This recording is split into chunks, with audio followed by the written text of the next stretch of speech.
So now the next question from your textbook itself is, in a triangle ABC, if angle A is equal to 120 degrees, angle C आपको दिया है radiance में pi/4 radiance, तो you have to find the value of angle B in both degree and radians.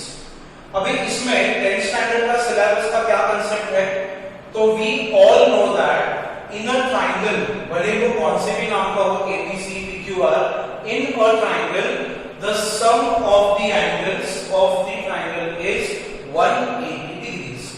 So अगर मुझे एक triangle के कोई भी दो एंगल दिए हैं and if I have to find the remaining third one, तो I can use the concept of 10th standard.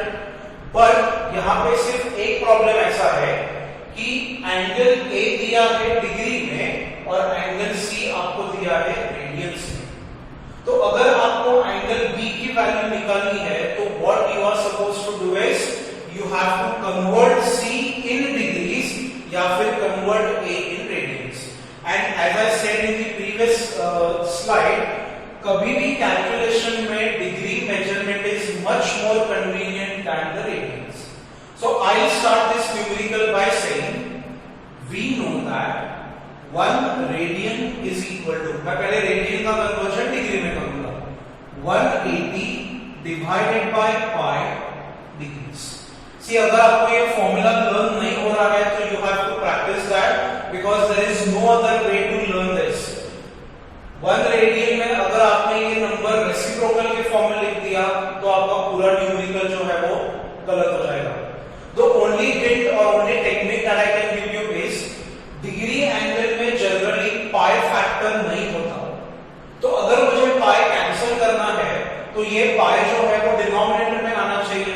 सो ये और ये दोनों एक दूसरे को क्या हो जाएंगे, कैंसिल. अगर ये आपको नहीं समझ में आ रहा है तो आप डायरेक्टली फॉर्मूला लर्न करो, it is good for you. So 1 radian का डिग्री कन्वर्जन का फॉर्मूला अभी, therefore pi/4 radians is equal to pi/4 multiplied by 180 upon pi.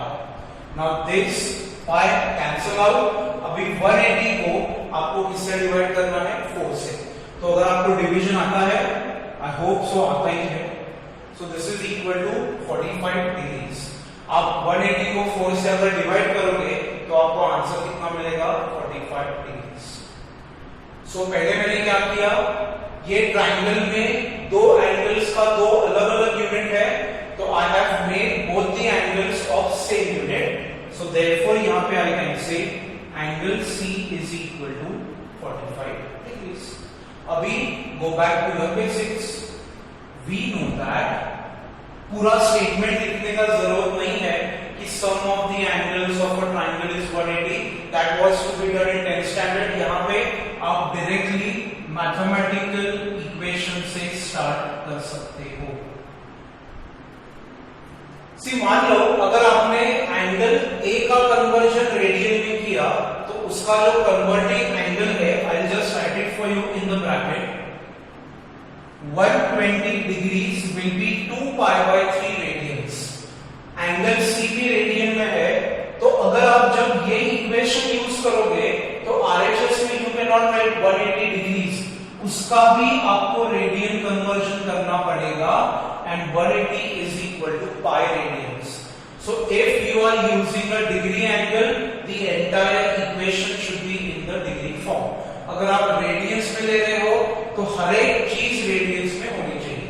But please don't take a risk. जो भी कन्वर्जन है वो पहले degree में करो, बाद में आप उसका रेडियन कन्वर्जन कर सकते हो. सो अभी A की वैल्यू मुझे डिग्री में पता है 120. एंगल B का मुझे आंसर निकालना है, तो I will keep this number as it is. Angle C को मैंने 45 डिग्रीज में कन्वर्ट कर लिया है, so this is equal to 180. अभी सिंपल एडिशन है, 120 plus 45 is 165. So angle B is equal to 180 minus 165. ये वहां पे चला गया, and therefore angle B is equal to 15 degrees. 180 में से अगर आप 165 लेस कर दोगे तो यू गेट दिस. सो ये एक्चुअली बेसिकली आपका आंसर कंप्लीट हो गया, आपको ये ट्राइंगल के तीनों एंगल्स जो है वो मिल गए। बट क्वेश्चन अच्छे से पढ़ो, रेडियंस में भी कन्वर्ट करना है। So how do I say, therefore 1 degree is equal to pi upon 180 radians. So now this 15 degree is equal to 15 multiplied by pi upon 180. And now if you know the table of 15, then you can definitely simplify this. अगर नहीं भी आता है तो एक एक step में आप उसको सिंप्लीफाई करो. I'll directly give you the answer. The answer for this is pi upon 12 radians. 15 12s are 180 है, तो 15 1s are 15 12s are, so angle is pi upon 12.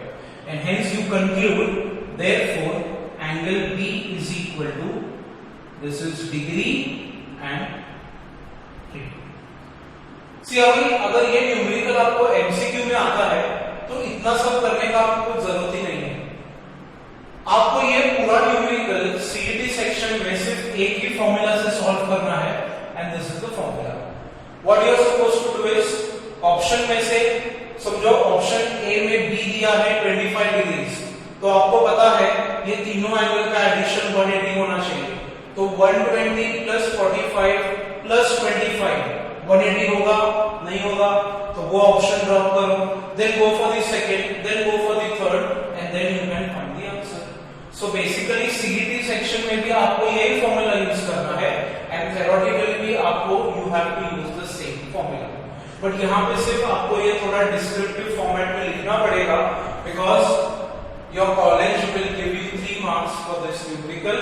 Each and every step, each and every conversion has its marks. So these 2 examples will definitely give you the slight information, slight knowledge कि हम लोग ने degree को radiance में कैसे convert किया और radiance को डिग्री में कैसे कन्वर्ट किया. समझ में आ रहा है? Now related to this part I will upload a question pan from the text book itself. पहले आप अच्छे से कल के और आज के स्लाइड स्टडी करो, फॉर्मूला की एक लिस्ट आपके नोटबुक में बना लो, and then one by one you try to solve the numericals. और जो भी न्यूमेरिकल्स आपको नहीं आ रहा है उसका आप नंबर मुझे भेज दो, या फिर you can just take a photo of that question and send it to me. I definitely revert you back with the solutions. So now directly will meet probably in the next week, that is either on Monday or Tuesday, for the remaining numericals of the chapter and remaining concepts of this chapter. Thank you.